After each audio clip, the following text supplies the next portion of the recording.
जो mines industry है उसके बारे में जरूर जानकारी। और हम आगे देखेंगे कि हम आगे पढ़ेंगे कि जावर जो है, यहाँ पर अपने खनिजों की बाद में अपने को बातें मिलेगी कि यार यहाँ पर खनिज वगैरह मिलने लग गए थे।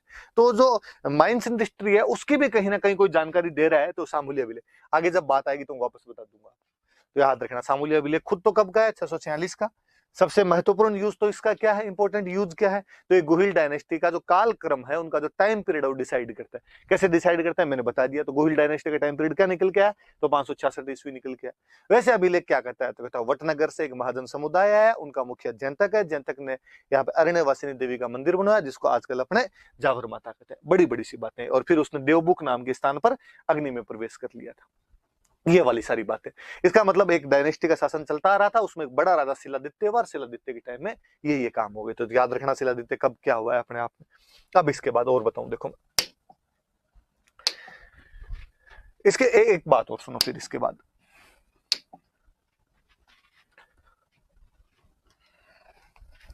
हम जब ये पढ़ रहे थे, इसके गोहिल के बारे में पढ़ते हैं, तो एक बात और सुनिए आप। अब इतने सालों से अपना ये थ्योरी चलती है कि भाई 566 के अंदर 566 में गुहिल आ गया था। तो अपने दिमाग में आया कि यार गुहिल कोई छोटा मोटा राजा रहा होगा और बाद में शिलादित्य बड़ा राजा हो गया और शिलादित्य ने यहाँ पे अभिलेख वगैरह लगवा दिए। शिलादित्य के टाइम में यहाँ पे मंदिर बन गया और उसकी जानकारी अपने को मिल जाती है। गुहिलों का सबसे प्राचीन अभिलेख ही मिला। दिक्कत तब हुई कि 1869 में आगरा के पास, आगरा के पास में कोई जगह से गुहिल के 2000 चांदी के सिक्के मिले,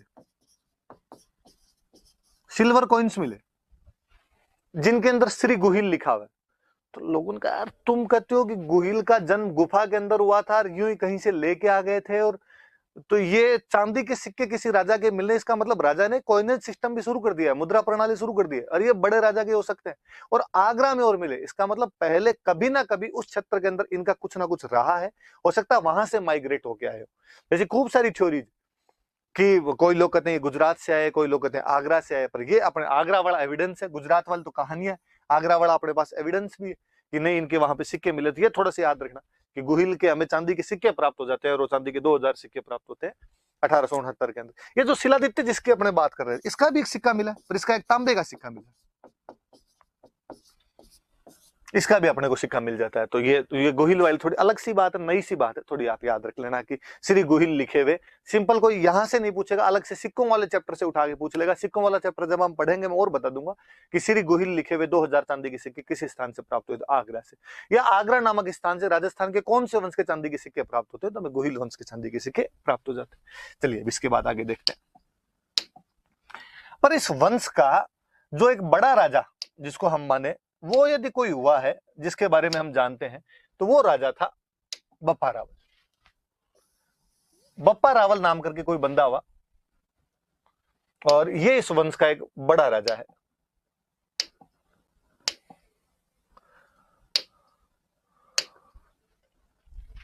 देखो तो इसके बारे में हमें सबसे अधिक जानकारी यदि किसी के बारे में मिलती है तो बप्पा रावल के बारे में मिलती है कि गोहिल वंश का सबसे प्रतापी राजा हुआ था तो बप्पा रावल हुआ।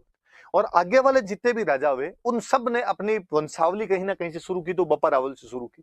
तो इसको एक बड़े राजा के रूप में अपने आप में मान्यता मिल गई। हम देखते हैं इसके बारे में, देखते हैं कौन था क्या था, पढ़ते हैं इसके बारे में अपने। तो देखो एक पहली एक चीज निकल के सामने आई कि इसका वास्तविक नाम क्या था। तो जब ये आता है वास्तविक नाम आता है तो अपने दिमाग में फिर ये क्या है, बप्पा रावल लिखा हुआ है, ये क्या है, ये नाम नहीं है। तो हमने कहा कि नहीं साहब ये नाम नहीं है। तो इसका एक्चुअल नेम क्या था, कि इसका एक्चुअल नेम तो काल भोज था। काल भोज नाम था इसका। तो फिर ये बप्पा रावल क्या है, तो बाद में किसी ने समझाने वाले ने बताया, बाद में इतिहासकारों ने कहा, बाद में गौरीशंकर हीराचंद ओझार जो आए उन्होंने कहा कि मेवाड़ में बाद में जितने भी राजा हुए थे उनको रावल कहते थे, राजाओं की उपाधि थी। वास्तव में एग्जैक्टली ये शब्द होता है राजकुल, जो राजकुल से संबंधित है वो रावल हो गए। ऐसी कई उपाधियां मिलती, जैसे किसी की महारावल मिल जाती तो महाराजकुल से संबंधित है वो महारावल हो गए, जो राजकुल से संबंधित है वो रावल हो गए। बप्पा बप्पा क्या मतलब हुआ का, ये एक नॉर्मल शब्द है। ये आप कहूं तो ये बापू है, ये बाप जो शब्द होता है उससे बना हुआ है, मतलब पिता के समान, पिता के तुल्य। और ये अपने गुजरात के टच करता हुआ जितना ही बॉर्डर है, यहाँ पर एक आपको देखने को मिलेगा कि अपने यहाँ पर जहाँ जो भी कोई आदरणीय व्यक्ति हो, सम्माननीय कोई भी रेस्पेक्टेड कोई भी बंदा होता है, उसको बाप जी कहने की रस्मी होती है। अक्सर मेवाड़ साइड में आज भी किसी मंदिर में जाके आते हैं तो भगवान के लिए बाप जी शब्द का इस्तेमाल करते हैं, और वहां कभी यूं नहीं कहते भाई हम मंदिर जाके आए या देवता के जाके, बाबू जी के जाके आए थे, बाप जी के जाके आए थे। आप और नोटिस करना कभी कि महात्मा गांधी को बापू कहते हैं, तो महात्मा गांधी को बापू इसलिए नहीं कहते कि डोकरे थे। महात्मा गांधी को बापू कहने के पीछे भी ये लॉजिक यही है कि वो गुजराती थे और गुजरात के अंदर ऐसे बोला जाता है। मैं तो आपको रिसेंट बताऊं, रविंद्र जडेजा गुजरात का क्रिकेट प्लेयर है, वो कभी 5 विकेट ले, वो कभी 50 रन बनाए, उसके जो फेसबुक या ट्विटर पे गुजरातियों कमेंट पढ़ लेना और सब पे आएगा जियो बापू, बापू आज अच्छा खेल रहा है। लगता है यार 30 साल में बापू नहीं बना दिया, थोड़ा जल्दी नहीं कर दिया इस बार आपने। पर वहां है ऐसी, वहां थ्योरी है कि वहां इनको बाप जी या बापू ही कहा जाता है। हम आगे और पढ़ेंगे कि मोतीलाल तेजावत और उधर मेवाड़ साइड के बड़े नेता हुए, हम कहेंगे उनको बाबूजी कहा जाता है।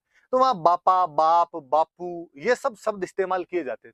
तो किसी सम्माननीय आदमी के लिए ऐसा कहना शुरू कर दिया। राजा को, अब राजा से ज्यादा सम्माननीय कौन, राजा के लिए कहा ही जाता था। राजा अपने आप में भगवान का रूप है, तो कहा भाई जो राजा वो बाप जी, और राजा को रावल बोलते थे तो कहा बाप जी रावल है, बाप जी रावल है, बाप जी रावल है। तो यूं करते करते धीरे धीरे उन्होंने बप्पा रावल बना दिया, तो कहा उसका नाम तो काल भोज था।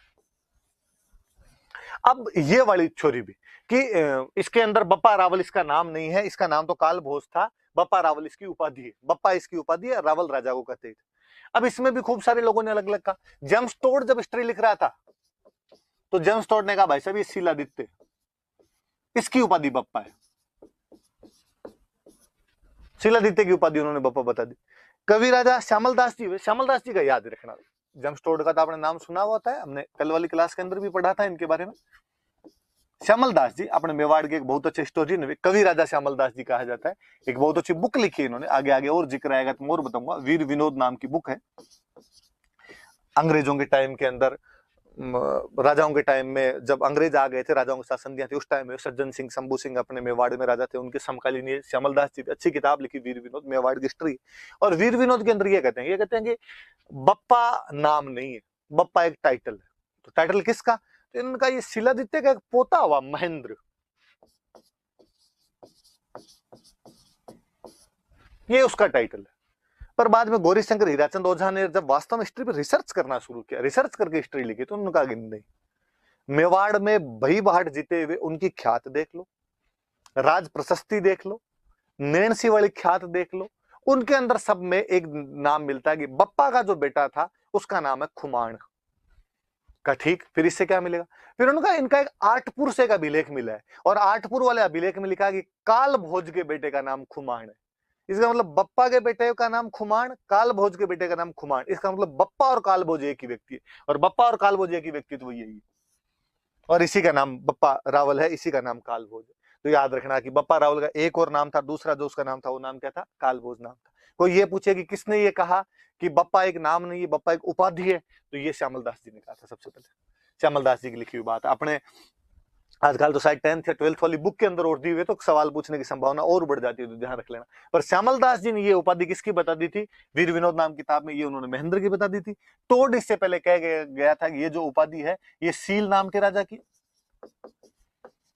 जो शिलादित्य हमने पढ़ा था उसकी उपाधि है। और हमारे जो ओझा जी हैं, ओझा जी ने ये उनका कहा है, तो ये थोड़ा ध्यान रखना कि किसने इनका नामकरण किया है या किसने इनके बारे में ये कहा है। तो गौरीशंकर हीराचंद ओझा नाम करके अपने राजस्थान में एक हिस्टोरियन हुए हैं, आजादी वाले साल में डेथ हो गई थी, वो शानदार हिस्टोरियन हुए, और राजस्थान की हिस्ट्री को सबसे पहले, भले ही वैसे जेम्स टोड ने कंक्लूड किया था, लेकिन रिसर्च के आधार पर, आधुनिक जो शोध हुए उनके आधार पर यदि किसी ने कंक्लूड करने का प्रयास किया था तो वो अपने ओझा जी थे। तो ओझा जी ने इसके बारे में ये बात बताई, तो ये थोड़ी याद रख लेना आप बात।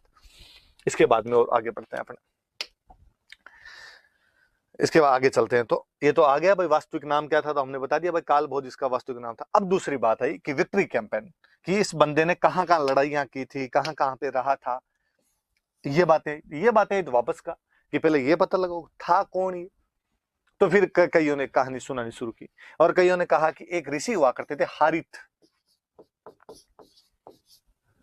सेंट हारित थे, हारित ऋषि थे, और जो हारित ऋषि थे वो यहां नागदा में रहा करते थे। उदयपुर के अंदर एक नागदा नाम की जगह है, और वो नागदा के अंदर रहा करते थे।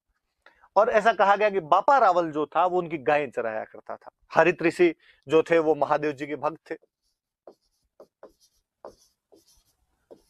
और बापा रावल उनके वहां पे रहता था, वो गायें वायें रखते होंगे तो उनकी गायें चराया करता था। फाइनली जब हरित ऋषि का अंतिम टाइम आया तो उन्होंने बापा रावल को पूछा कि मांग, जो मांगेगा वो मिल जाएगा। बापा रावल ने कहा कि यार थोड़ा ढंग से जुगाड़ कर दो रहने खाने पीने का तो मेरा थोड़ा ठीक हो जाए। और कहते हैं कि हरित ऋषि ने वहां पर एक देवी हुआ करते थे राठासन, राठासन देवी की पूजा की। राठासन देवी राजी हुए, उनको कहा कि ये मेरा चेला है, इसको कुछ देना है ढंग की चीज तो मैं देना चाहता हूँ, इनको मेवाड़ देना चाहता हूँ इसको। राठासन माता ने कहा मेरे पास नहीं है, इसके लिए तो फिर थोड़ा और तपस्या करनी पड़ेगी। और किसकी? तो महादेव की तपस्या कर। उनका महादेव का तुम्हें भक्ति हो तो बस उनको राजी कर। तो कहते उन्होंने महादेव को राजी किया और महादेव को राजी किया और महादेव का भाई मेरे चेले को ऐसे ऐसे मेवाड़ का राज्य देना है। महादेव जी ने उनको हाँ बदली, हाँ बदली तो कहते हैं कि उनको राज्य मिल गया। तो अपने सिंपल अपने कोई पूछ ले कि भाई बापा रावल को मेवाड़ का राज्य किसके आशीर्वाद से प्राप्त हुआ, तो हरित ऋषि के आशीर्वाद से प्राप्त हुआ। देवी के नाम वगैरह याद रहे नहीं रहे, ये याद रखना कि किसके आशीर्वाद से मेवाड़ का राज्य प्राप्त हुआ, तो हरित ऋषि के आशीर्वाद से मेवाड़ का राज्य प्राप्त हुआ था। किसको? तो बापा रावल को हुआ था। ये उनकी गायें चराया करता था, जैसे कहा जाता है। कुल मिला उनका शिष्य था, उनका फॉलोवर था ये बंदा, हरित ऋषि का फॉलोवर था, ये थोड़ा याद रख लेना। अब तो फिर बात आई कि ये तो नागदा के अंदर रह रहे थे, तो मेवाड़ का राज्य मतलब क्या मिला इनको, तो कहा इनको चित्तौड़ मिला। तो फिर क्वेश्चन बना, तो फिर चित्तौड़ का राजा कौन है? उस समय चित्तौड़ का राजा कौन था? तो फिर अपने को फिर जब अभिलेख वगैरह आगे देखते हैं तो पता चलता है कि चित्तौड़ में उस समय एक राजा था मान मोरी, और हम कहते हैं मोरी मौर्य है। चंद्रगुप्त मौर्य, अशोक मौर्य जो हुए थे उनकी कोई एक ब्रांच यहाँ पे रहती होगी और वो लोग यहाँ पे रहते होंगे। ये वहां पे राजा हुआ करता था, चित्तौड़ का राजा हुआ करता है। और कहते हैं कि बापा रावल ने इस पर हमला किया, मान मौर्य पर हमला किया और मान मौर्य पर हमला करके उससे चित्तौड़ छीन लिया था। ये घटना है 734 की, 734। ये याद रखना, ये कोई पूछ लेगा कि बापा रावल ने चित्तौड़ का किला किससे छीना था, तो मान मौर्य से छीना था। कब छीन लिया था? तो 734 एडी में छीन लिया था। किसके आशीर्वाद से छीन लिया था? तो हरित ऋषि जो थे, हरित ऋषि के आशीर्वाद से छीन लिया था। ये तमाम बातें याद रखनी।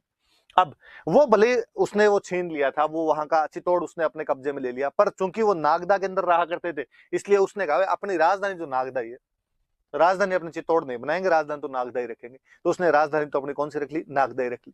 अब चूंकि हरित ऋषि का शिष्य था, हरित ऋषि महादेव जी के भक्त थे, तो उसने कहा फिर मैं यहाँ पे नागदा में महादेव जी का मंदिर बनवाऊंगा। और कहते हैं कि उसने यहाँ पे एकलिंग जी का मंदिर बनवाया। एकलिंग जी कौन? तो एकलिंग जी भगवान महादेव, भगवान शंकर, भगवान शिव बम बम बोले जो एकलिंग जी, तो उनका मंदिर यहाँ पर बनवा दिया। कहते कौन सी जगह वो एग्जैक्टली? तो एकलिंग जी का मंदिर बनवाया। भगवान शंकर कहाँ रहते हैं? तो हम कहते हैं कैलाश पर्वत पे रहते हैं। तो नागदा के पास में जो एग्जैक्टली वो जगह, उसका नाम ही पड़ गया कैलाशपुरी, कि कैलाशपुरी नाम की जगह पर उन्होंने ये मंदिर बनवाया था। तो कैलाशपुरी ऑप्शन में है तो भी सही मान लेना, और नागदा ऑप्शन में है तो भी सही मान लेना। है कहां पे जगह ये याद रखना, तो ये जगह उदयपुर के अंदर आपकी पड़ती है, वहां पर इन्होंने एकलिंग जी का मंदिर बनवाया।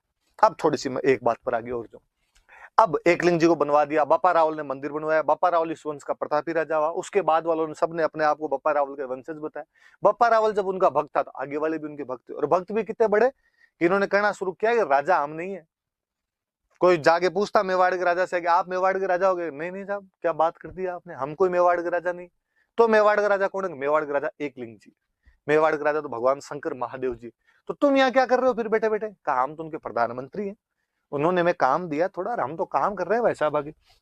और उन्होंने अपने आप को पीएम करना शुरू कर दिया, एकलिंग जी का पीएम करना शुरू कर दिया। और पीएम को उस टाइम बोलते थे दीवान। इसलिए ये याद रखना, कोई आपसे पूछेगा कि मेवाड़ के जो राजा थे उनको किसका दीवान माना जाता था, किसका प्रधानमंत्री माना जाता था, किसके नाम से शासन किया करते थे, तो एकलिंग जी के नाम से शासन किया करते थे। अब सुनो आगे बात यह है कि ये केवल मेवाड़ के राजाओं में नहीं था, ये भारत में तमाम जगह परंपरा थी। और अपने यहाँ पे कोई भी राजा खुद को राजा मानता ही नहीं था और हमेशा ये कहता था कि मैं भगवान के नाम से शासन कर रहा हूं।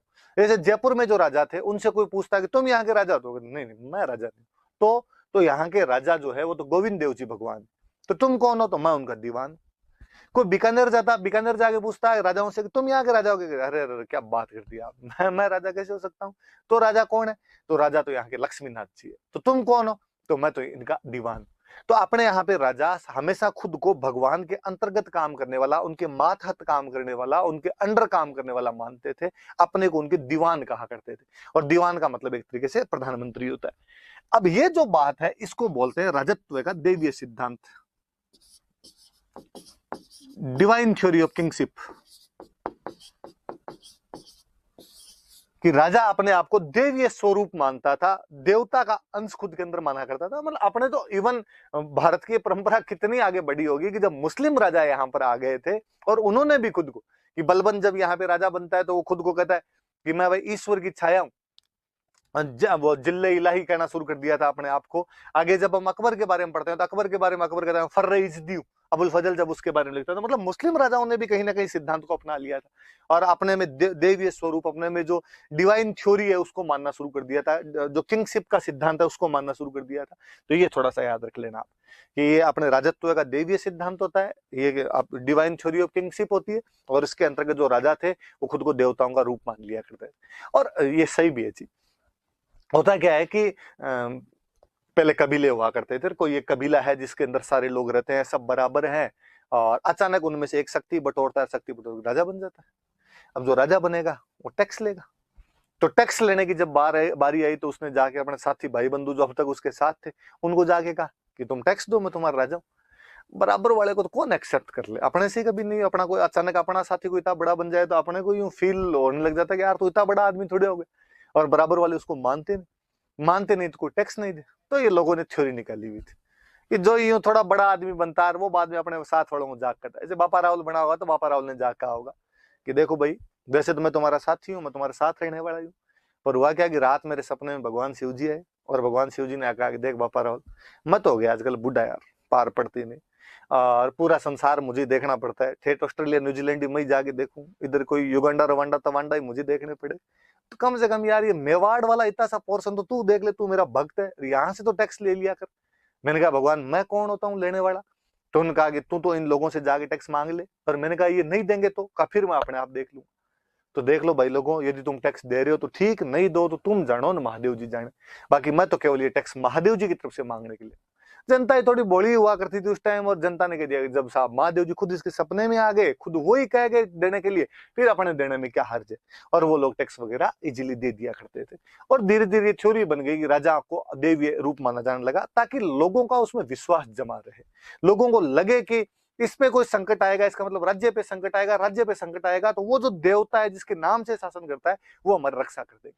तो ये बात याद रखना, कोई इंटरव्यू वगैरह में भी पूछ ले, मेंस में भी पूछ ले, प्रीलिम्स के अंदर कोई पूछ ले, सारी बात याद होनी चाहिए कि वो अपने को किसका दीवान मानता था। तो एकलिंग जी का दीवान मानता था। और उसने मंदिर कहाँ पे बनवाया? तो आप नागदा कर दो, कैलाशपुरी कर दो, किसका मंदिर बनवाया? तो एकलिंग जी। और थोड़ी सी याद रखना, ये एक संप्रदाय चलता है, अपने आगे संप्रदाय पढ़ेंगे तब और पढ़ लेंगे। लकुलिस,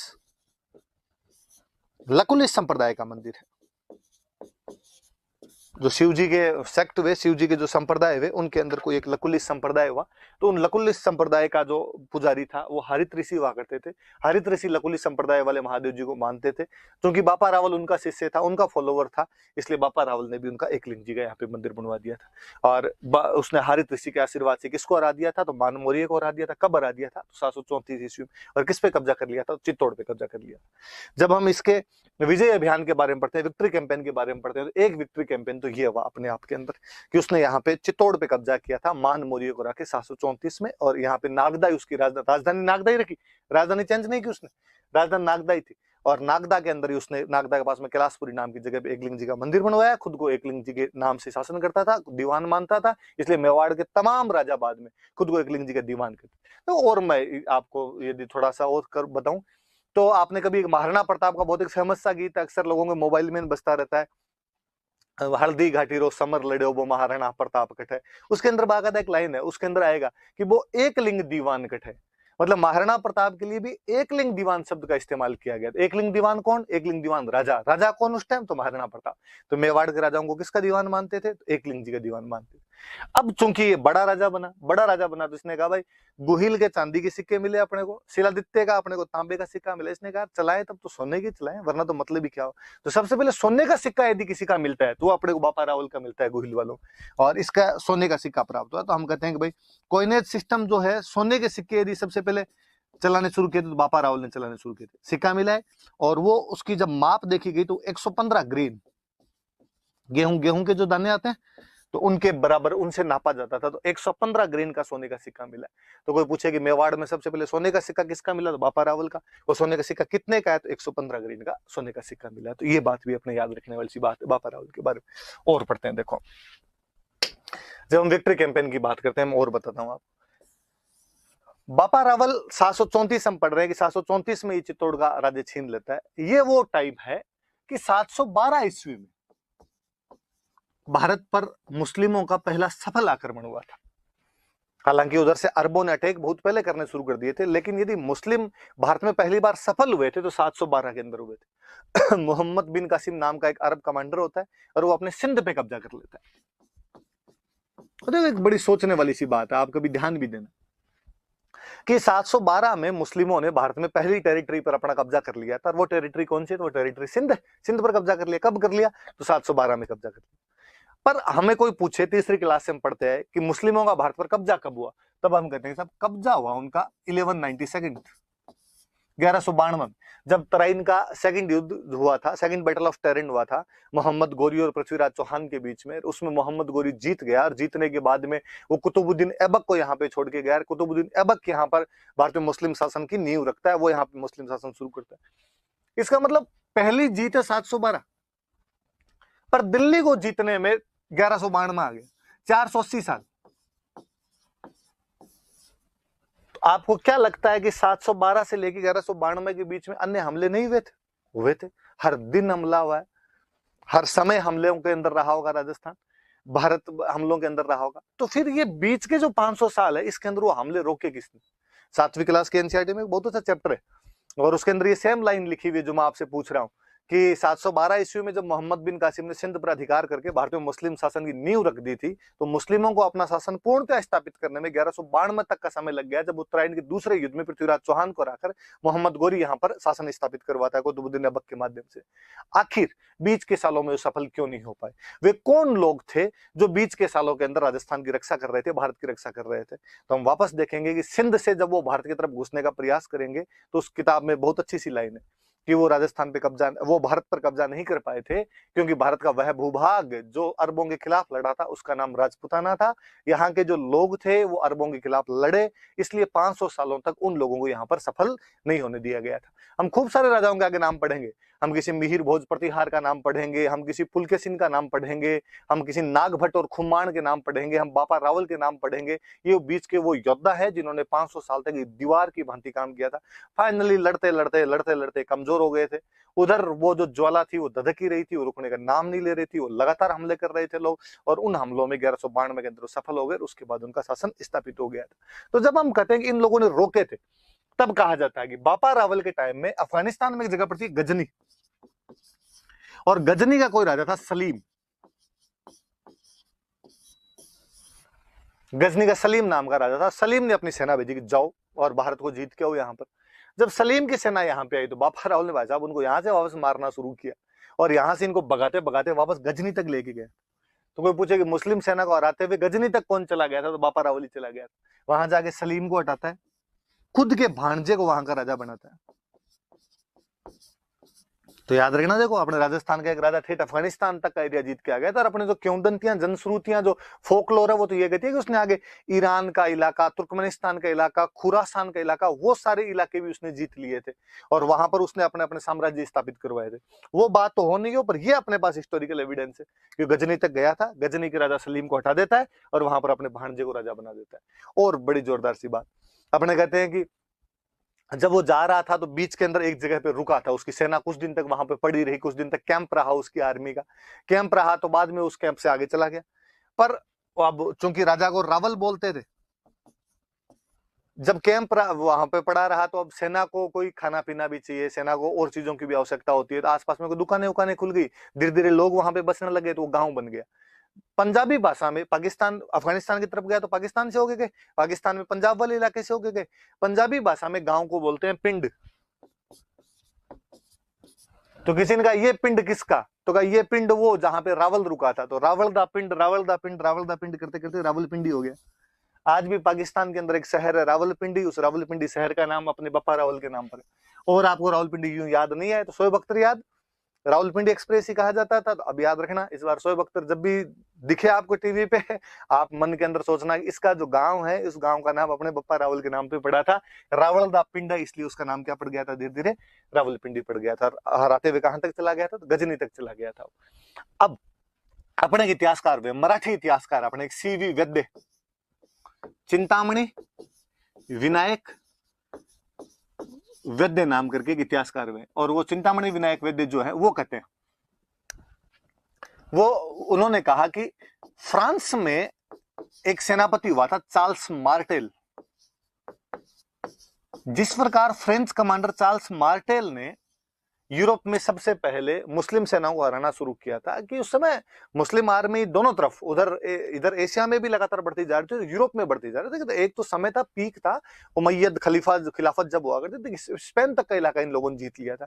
पर पहली डिफीट यदि किसी ने दी थी इनको, तो चार्ल्स मार्टेल ने दी थी। कि जिस प्रकार यूरोप में चार्ल्स मार्टेल ने इनको हराया था, उसी प्रकार भारत में यदि किसी ने हराना शुरू किया तो बप्पा रावल ने हराना शुरू किया था। इसलिए बप्पा रावल की तुलना यदि किसी बंदे से की जाती है तो चार्ल्स मार्टेल से की जाती है। ये तुलनाएं कौन करता है, तो सीवी वैद्य नाम करके इतिहासकार में, चिंतामणि विनायक वैद्य नाम करके इतिहासकार है, उन्होंने ऐसी अपनी तुलनाएं की। और वो कहते हैं कि साहब बप्पा रावल का जो शौर्य था, उसका जो पराक्रम था, उसकी जो वेलर था, उसके आगे जो अरब आक्रमण था, उसका जो जवार भाटा, समुद्र में से जवार भाटा आता है, पानी को ऊपर नीचे कर देता है, जिस जनजीवन को अपने असामान्य कर दिया था अरबों ने, उसको चूर चूर करने वाला कोई आदमी था, उस ज्वार भाटे को दबाने वाला कोई बंदा था, तो वो बंदा कौन था, बप्पा रावल। तो इतना बड़ा योद्धा अपने हुआ है, तो अपने याद रखने वाली सी बात है। तो याद तो दो अभियान एक तरीके से जब हम विक्ट्री कैंपेन कर रहे हैं, एक तो चित्तौड़ जीतना मान मौर्य को हराकर, और एक आपकी गजनी जीतना सलीम को उठाकर अपने भांजे को राजा बना के ना रावलपिंडी का नामकरण करना। और सीवी वैद्य द्वारा उसकी तुलना किसके साथ में, चार्ल्स मार्टेल। चार्ल्स मार्टेल कौन है, एक फ्रेंच कमांडर है, जिसने जिस प्रकार बप्पा रावल ने अपने यहाँ पर हराया था, उसी प्रकार मुस्लिम आर्मी को यूरोप में कोई हराता तो कौन हराता है, चार्ल्स मार्टेल हराता है। चलो इसके बाद आगे बढ़ते हैं अपने।